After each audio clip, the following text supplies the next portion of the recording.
Halo, selamat siang teman-teman. Saya Dita Yuliarti. Di sini saya akan belajar dan memberikan tutorial mengenai analisis jalur atau path analysis. Kita akan menganalisis dengan menggunakan 11 langkah. Nah, langkah ini penting teman-teman. Kenapa? Karena supaya teman-teman itu mengetahui bagaimana langkah-langkah dalam analisis jalur. Nah, program yang digunakan kali ini yaitu saya menggunakan Microsoft Excel. Nah, saya akan melakukan analisis jalur tentang pengaruh iklan, personal selling, dan price terhadap volume penjualan. Oke teman-teman, untuk langkah yang pertama yaitu menggambar diagram jalur. Di sini saya sudah menggambar diagram jalurnya. Untuk langkah yang Nah, untuk pertama sedikit yaitu teman-teman harus penjelasannya menggambar yaitu diagram jalur pengaruh penjualan. variabel Nah, yang X1 mana terhadap Y yaitu pengaruh variabel bisa X1 dinyatakan dalam terhadap bentuk Y koefisien jalur dapat PY dinyatakan dalam X1. Y X1. Lalu untuk pengaruh Pengaruh X2 X2 terhadap terhadap Y Y dinyatakan dinyatakan dalam dalam Y bentuk X2, koefisien yang jalur mana PY X2. variabel Sedangkan X2 pengaruh terhadap Y variabel dinyatakan dalam bentuk X3 koefisien jalur terhadap PY Y yaitu X3. dinyatakan dalam Lalu bentuk untuk koefisien jalur korelasi PY antara X3. X1 dan Lalu korelasi X2 antara adalah X1 dan X2 yaitu Rx1 Rx1 X2, X2. dan untuk Dan korelasi korelasi X2 dan Rx2 dan X3 X3 adalah yaitu adalah Rx2 Rx2 X3. X3. Kemudian Lalu untuk misalnya pengaruh korelasi X1 X1 dan dengan X3 X3 adalah adalah Rx1 Rx1 X3. X3. Nah, kemudian Oke, kemudian yang selanjutnya kita akan menghitung matriks korelasi antar variabel. Yang pertama kita akan menghitung matriks korelasi atau korelasi antara X1 dan juga X2. Kita ketik korel, lalu kita blok X1 dan juga X2. Lalu selanjutnya kita menghitung korelasi antara X1 dan X3. Kita ketik korel lagi, lalu kita blok X1 dan juga X3, dan selanjutnya sampai selesai dengan X3 dan Y. Lalu di seberangnya itu kan teman-teman bisa lihat bahwa untuk korelasinya itu sama ya. Jadi kita cerminkan saja, kita langsung salin dari hasil dari korelasi tadi. Nah, setelah perhitungan korelasi itu selesai, teman-teman jangan lupa bahwa X1 dengan X1 jika dipertemukan, maka korelasinya itu adalah 1. X2 dengan X2 juga 1, X3 dengan X3 juga 1, Y dan Y juga 1. Jadi, perhitungan untuk menghitung matriks korelasi antar variabel itu udah selesai ya. Selanjutnya, menghitung matriks korelasi antar variabel bebas. Nah, teman-teman, matriks korelasi antar variabel bebas itu adalah matriks korelasi di mana variabelnya adalah X1, X2, dan juga X3. Kenapa tidak juga dengan Y? Karena Y itu variabel bergantung. Jadi, yang masuk itu hanya 3 kolom tersebut. Jadi, kita bisa menyalinnya yaitu dengan cara menggunakan sama dengan, lalu kita copy yang di poin pertama itu, lalu kita tarik ke kanan, lalu tarik lagi ke bawah. Nah, udah selesai untuk menghitung matriks korelasi antar variabel bebasnya. Lalu untuk step yang selanjutnya kita akan menghitung matriks inverse antar variabel bebas. Pasti di sini teman-teman ada yang masih bingung ya, apa itu sih matriks inverse? Jadi, matriks inverse adalah matriks yang jika dikalikan dengan matriks aslinya, maka akan menghasilkan matriks identitas. Nah, matriks identitas adalah matriks yang nilainya 0 semua, tapi diagonalnya 1 semua. Nah, caranya gimana? Jadi, teman-teman, untuk outputnya itu ada 3, jadi kita blok dulu ketiganya, lalu kita cari function, insert function, kita klik kategori math and trick, lalu kita cari M inverse. Oke, setelah kita klik array-nya itu sesuai dengan hasil korelasi tadi. Nah, terus teman-teman jangan langsung klik OK. Kenapa? Karena OK itu hanya untuk sel yang satu, sedangkan sel kita kan ada 9 ya. Jadi kita harus klik Ctrl dan Shift dulu, kemudian klik Enter, lalu hasilnya seperti ini. Oke, ini untuk matriks inverse antar variabel bebasnya sudah selesai. Selanjutnya kita akan menghitung koefisien jalur. Nah, jadi teman-teman, untuk efisien jalur itu diperoleh dari perkalian matriks inverse dengan Y atau variabel tergantung tadi ya. Nah, karena matriks inverse tadi sudah kita cari, maka kita salin saja. Ya, kita salin dulu, kita tarik lagi. kita tarik ke bawah lagi. Nah, Y-nya itu mana? Y-nya itu yang tadi kita sudah hitung korelasinya di atas ya. Kita juga salin juga dari ketiga angka tersebut. Oke. Sudah untuk matriks inversion juga Y-nya itu sudah ada, maka kita kalikan. Cara mengalikannya seperti apa? Ya, kita pertama blok ketiga kolom atau sel tersebut ya. Lalu kita mengklik insert function ke kategori math and trick, lalu kita cari mmold. Nah, udah ketemu. Oke, setelah klik mmold itu kita masukin arraynya yang pertama itu yang matriks inverse tadi, dan yang kedua itu yang Y-nya. Lalu kita jangan langsung klik OK karena ini adalah 3 sel. Lalu kita kliknya Ctrl Shift dan juga Enter. Oke. Lalu selanjutnya yang ke-6 kita akan menghitung koefisien determinasi atau R kuadrat. Jadi teman-teman, untuk cara menghitungnya adalah koefisien jalur dikalikan dengan Y-nya. Yang jalur tadi yang tadinya itu kan kolom ya, jadi kita rubah menjadi baris seperti ini. Nah, kalau Y-nya itu cukup disalin saja.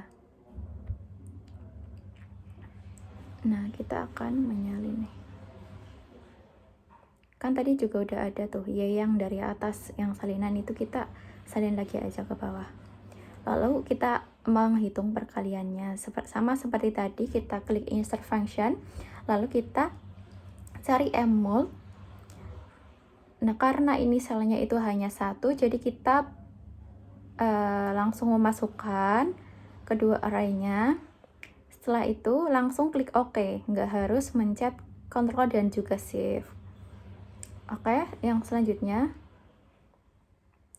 kita akan menghitung koefisien pengaruh variabel residu atau yang biasa kita sebut dengan PYE, yang variabel bergantung tadi.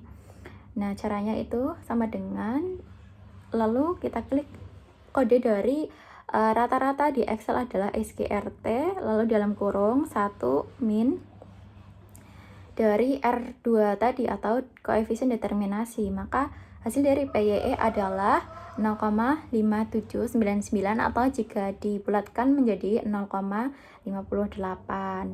Oke, teman-teman.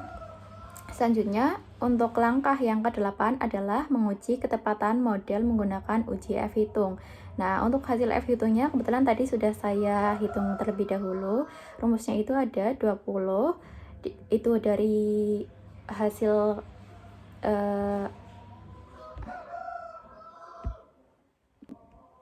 Oke, teman-teman, untuk rumusnya itu sama dengan dalam kurung 20 itu dari data kita dan 3 itu dari variabel kita dikurangi 1 dikali dengan Oke, teman-teman, untuk rumusnya yaitu N20 jumlah data kita dikurangi K yaitu variabel kita, lalu dikurangi 1, terus dikalikan dengan R kuadrat, lalu dibagi dengan 3 kali 1 dikurangi R kuadrat. Maka hasilnya itu bisa teman-teman lihat ya, yaitu 10,526. Jadi setelah ini kita akan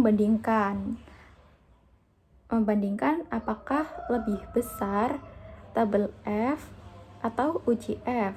Nah, di sini kan tadi kan kita variabelnya ada 3 ya, jadi kita pilih yang 3 itu, lalu 20 dikurangi 3 dikurangi 1 itu kan 16, jadi kita pilihnya yang 3,24 tadi. Maka F hitung itu kan lebih besar daripada F tabel, jadi bisa disebut sebagai model fit seperti itu.